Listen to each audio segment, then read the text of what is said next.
नमो अरिहन्ताणं नमो सिद्धाणं नमो आयर्याणं नमो वज्रायाणं नमो लोहे सवेशांगं।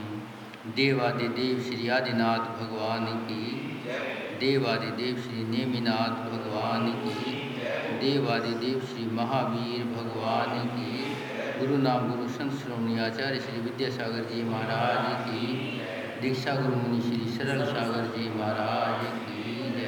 अनंत अनंत सिद्ध भगवान की।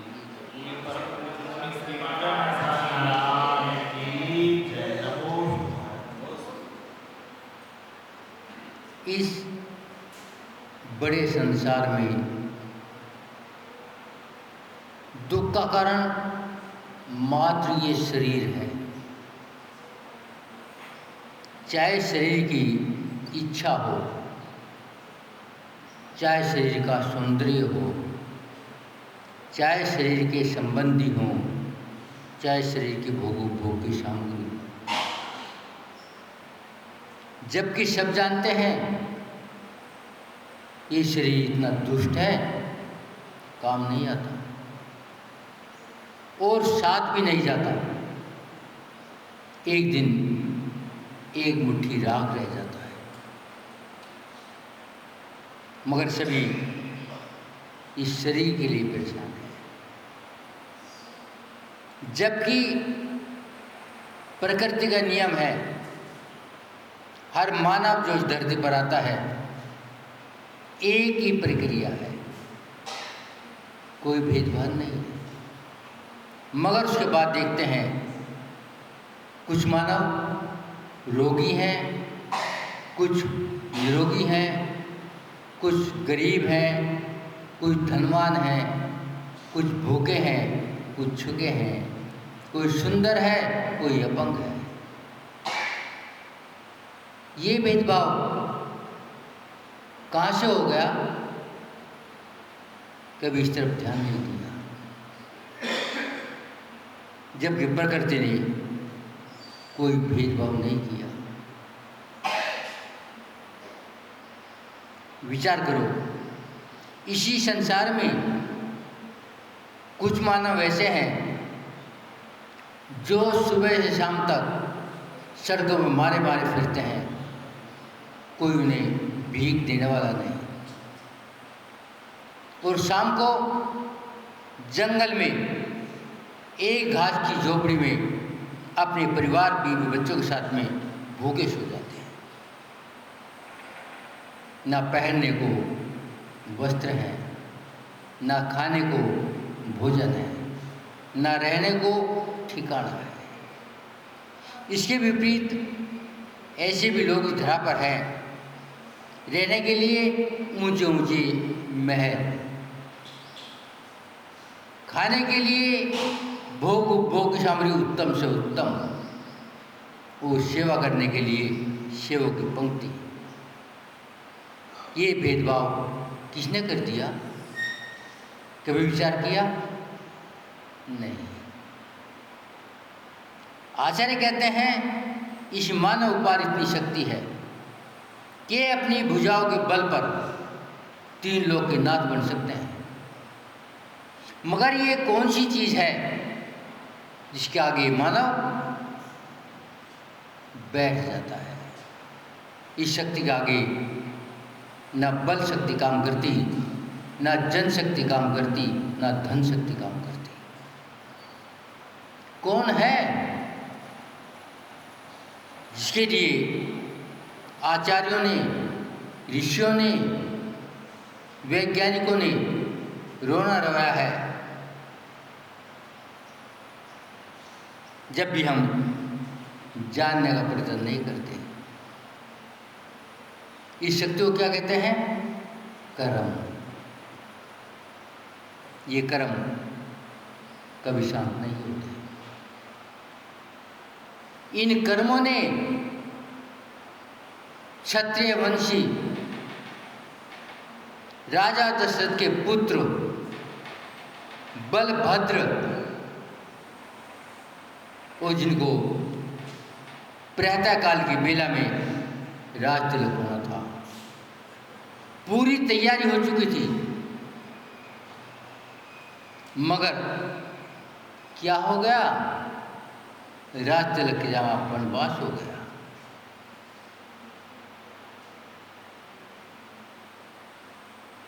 तद्भव मोक्षगामी जीव, हनुमान की माँ अंजना, राजा महेंद्र की इकलौती पुत्री, 100 भाइयों की अकेली बहन और अपने ससुर की इकली पुत्र वधू, पति पवनजय 2 दिन भी सुंदरता देखे बिना रह न सका। लेकिन विवाह को होती क्या हो गया? 2-4 वर्ष नहीं, लगातार 22 वर्ष तक अपने महलों में वियोग का सुभाते रहे। और जब पति आया, गर्भवती बनी, माँ ने कुल कलंकी कह करके घर से निकाल दिया। कौन है ये? इन कर्मों ने किसको नहीं छोड़ा। अब विचार करो, इन कर्मों की फैक्ट्री कहाँ है?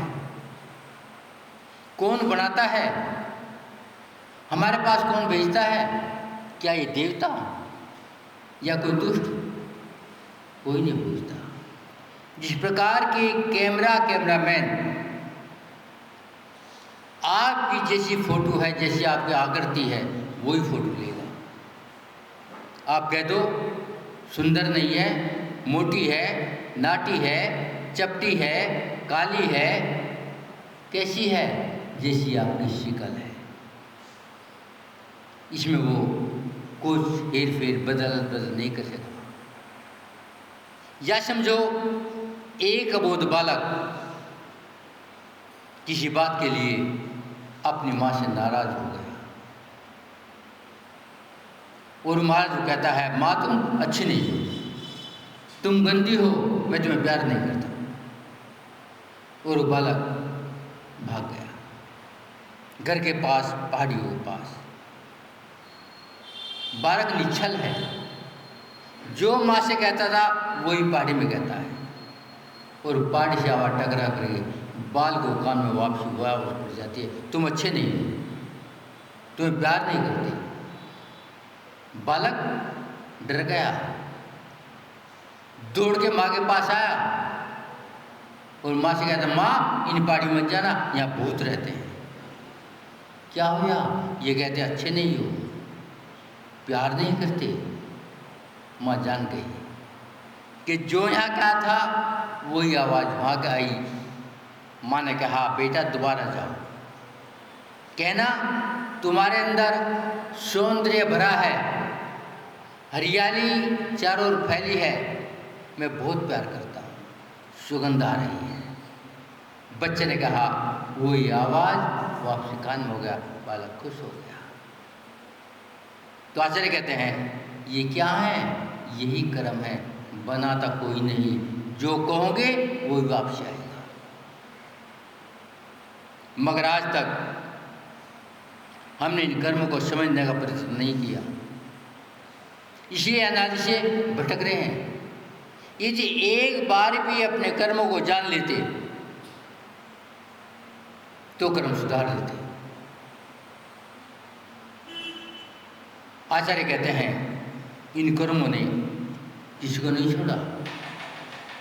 रामचंद्र जी को वनवास भेज दिया और वनवास में एक दिन भी शांति से ना रह सके। नारायण कृष्ण 3 खंड के अधिपति, जिन्होंने अपनी भुजाओं से गोवर्धन पर्वत उठा दिया, इतने बलशाली। जन्म कहाँ? मामा की जेल में,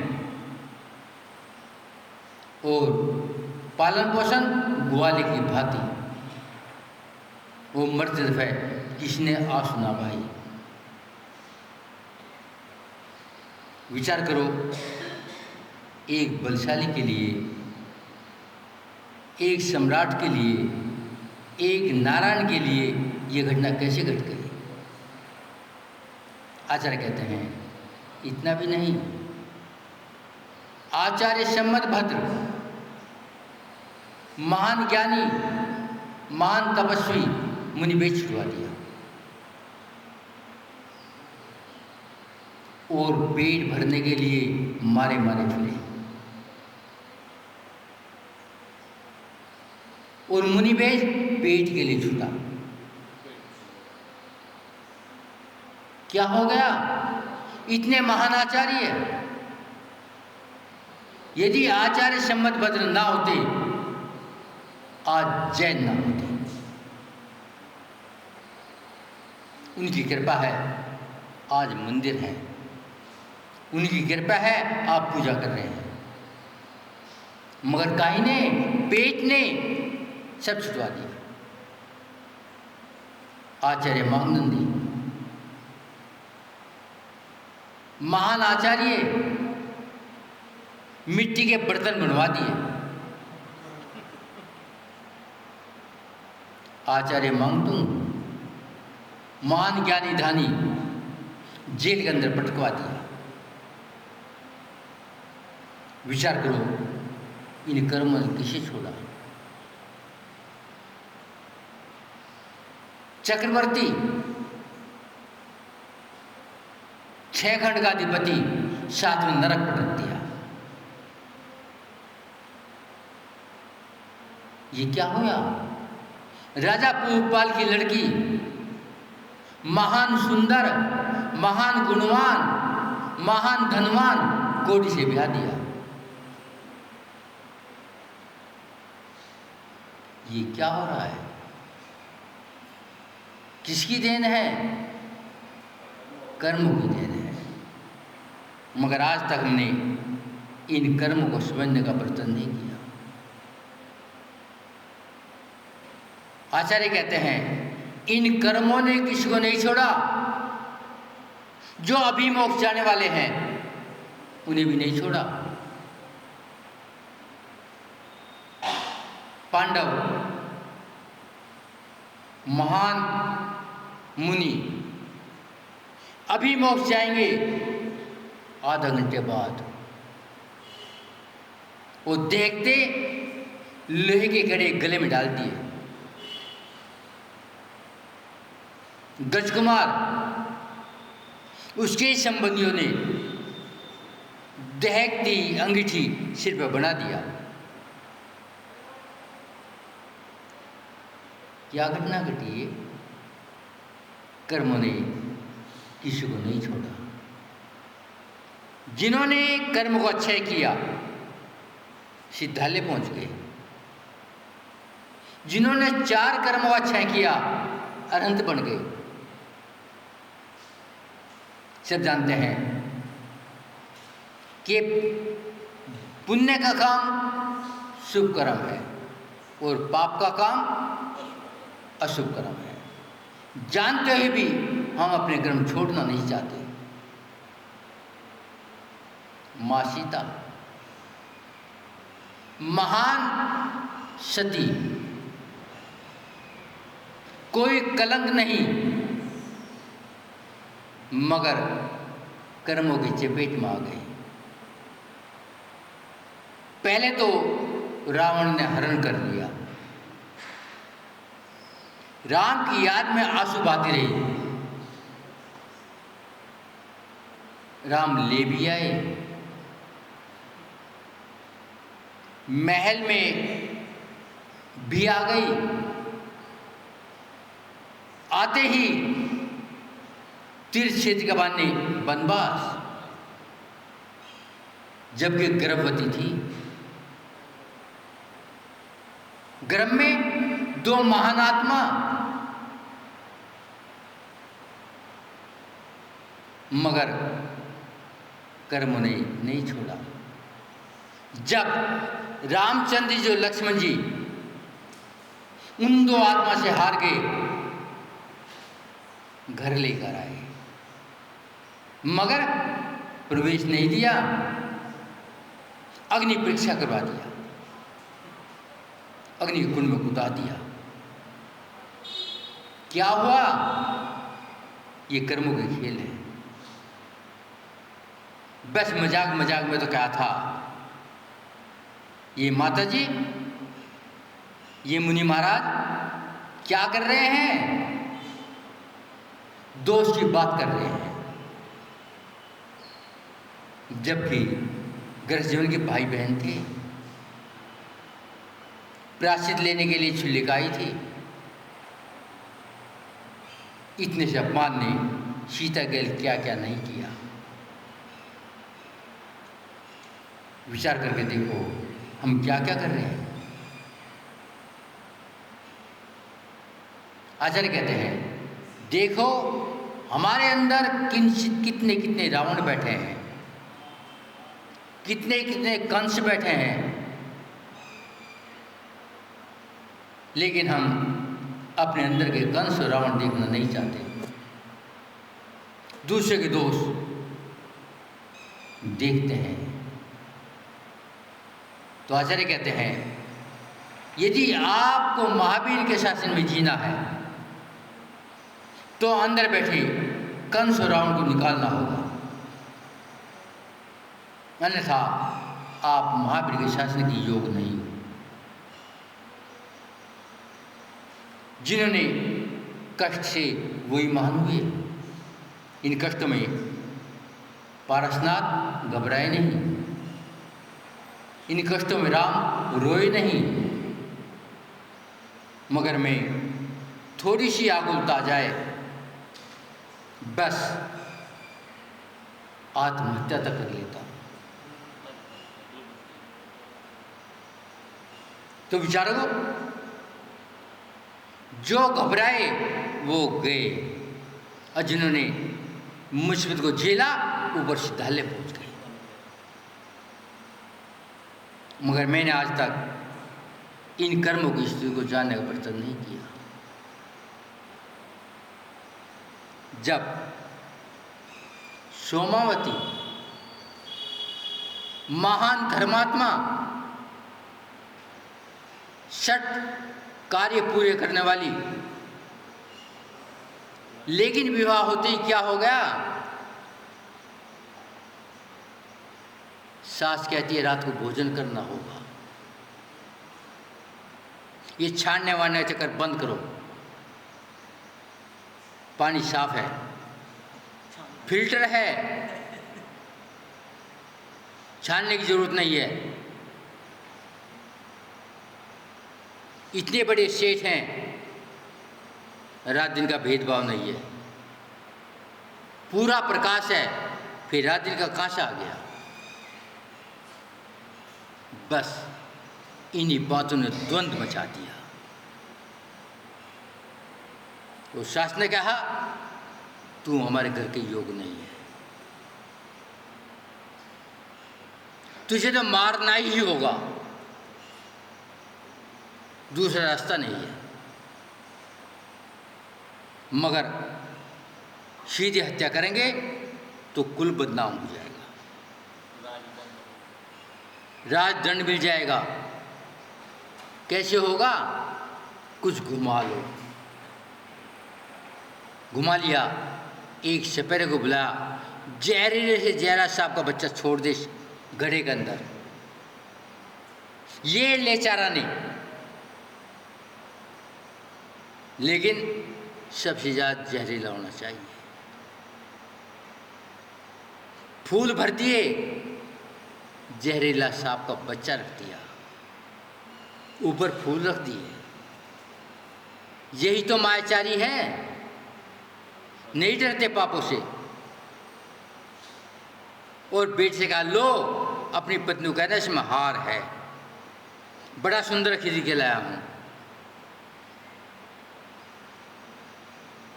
पत्नी को भगवान पर भरोसा था, कर्म सिद्धांत जानती थी। कलसा पकड़ा, फूल बहुत सुंदर सुगंध आ रही है, पंच परमेश्वर को नमस्कार कर दिया, हाथ डाला, हार मिल गया। तो कहती है पतिदेव बहुत सुंदर हार है, आप पैर के देखो, मैं देख लूँगी कितना सुंदर लगता है। पति के गले में गया, नाग बन गया, डस लिया, मर गया। किसे मारने गया था साहब? जिसने मारा चाहा वो ही मर गया। ये क्रम सिद्धांत है, मगर मैंने आज तक जाना नहीं, क्रम छोड़ता नहीं, मगर मैं आज तक देखने का प्रयत्न नहीं किया। आचार्य कहते हैं 4 पाए हैं और 4 पाए के बीच में 4 शेरवे हैं, जिसे आप खाट कहते हैं। बिल्कुल ठीक इस प्रकार से 4 क्रम, ज्ञानावर्ण, दर्शनावर्णीय, मोहनीय और अंतराय, और 4 उसमें पाए पड़े हैं। ये 8 कर्मों की खाट है, और ये मानव मोहरूपी चादर ओढ़कर इंद्रों के द्वारा भोगों में फंसकर अपनी ज्ञान निधि लुटा रहा है। और जब भी ज्ञान निधि लुट जाएगी, जब कहेगा अब क्या होगा, मगर जानने का प्रयत्न नहीं किया। आचार्य कहते हैं ये मानव धन के चक्कर में अंधा हो रहा है, धन को दौलत मानता है और दौलत को कभी जाना नहीं। दो लात,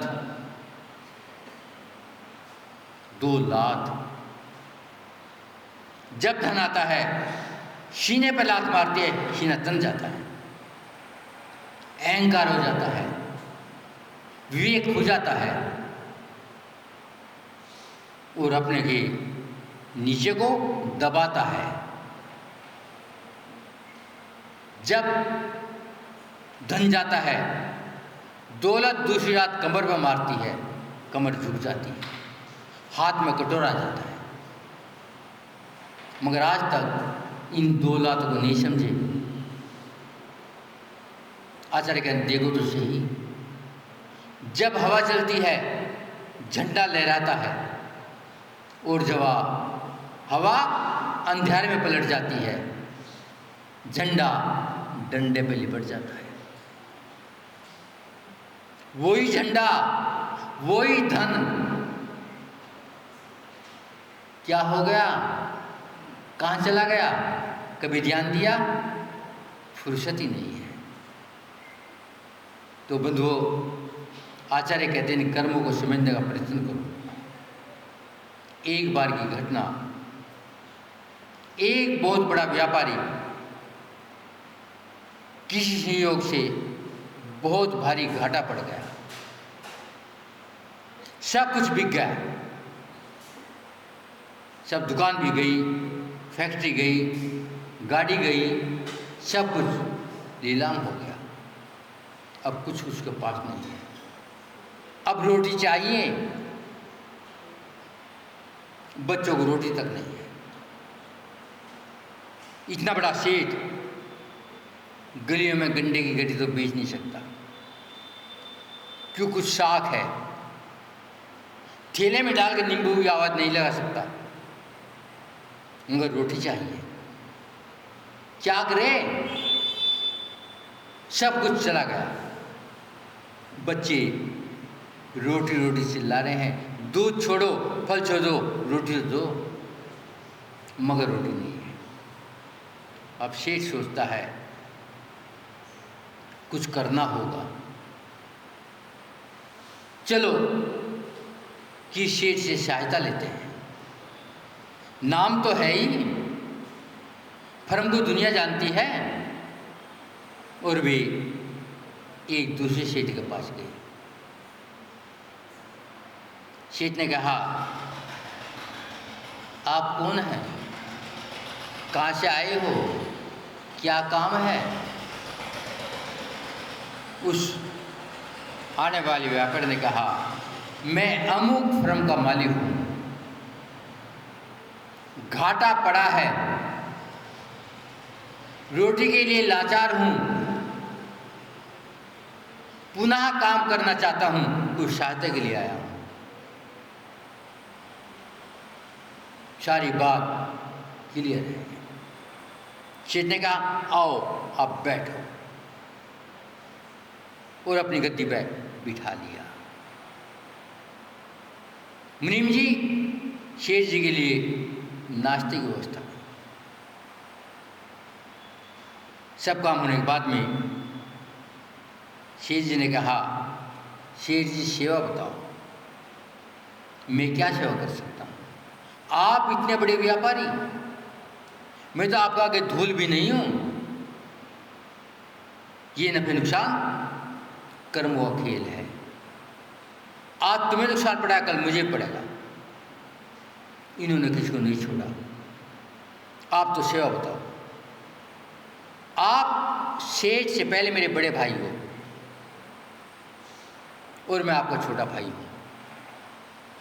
आज मेरा कर्म ठीक है, आपका कर्म असाता कर्म है। मैं तुम्हारी भरपूर सेवा करूँगा, बताओ क्या सेवा है? वो सेठ कहता है, पुनः व्यापार करना चाहता हूँ, मुझे 1 लाख स्वर्ण मुद्रा मिल जाए तो मैं पुनः व्यापार करूँ। शेठ जी ने, मुनीम जी आओ और नए कपड़ों की थैली सिलवाओ, 1 लाख स्वर्ण मुद्रा उन्हें पैक कर दो और सेठ की बोगी में रखवा दो। सेठ कहता है, पैदल आया हूँ, बोगी नहीं, सब बिक गई हैं। सेठ कहता है, मुनीम जी एक नई बोगी तैयार करवाओ, सुंदर है, घोड़ा लगा देना, और 1 लाख स्वर्ण मुद्रा बोगी में रखो, सेठ को बोगी में विराजमान करो, वो चालू कर दो। हाँ सेठ जी, एक ध्यान रखना, मैं छोटा भाई हूँ, मैं सेठ नहीं हूँ।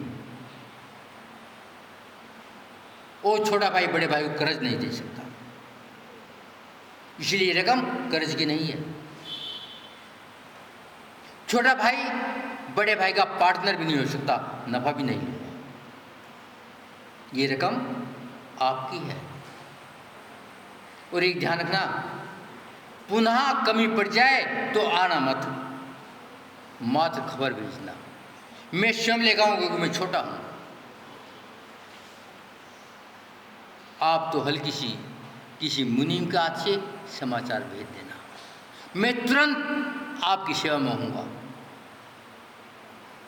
और आप बड़े अच्छे मन से व्यापार शुरू करो।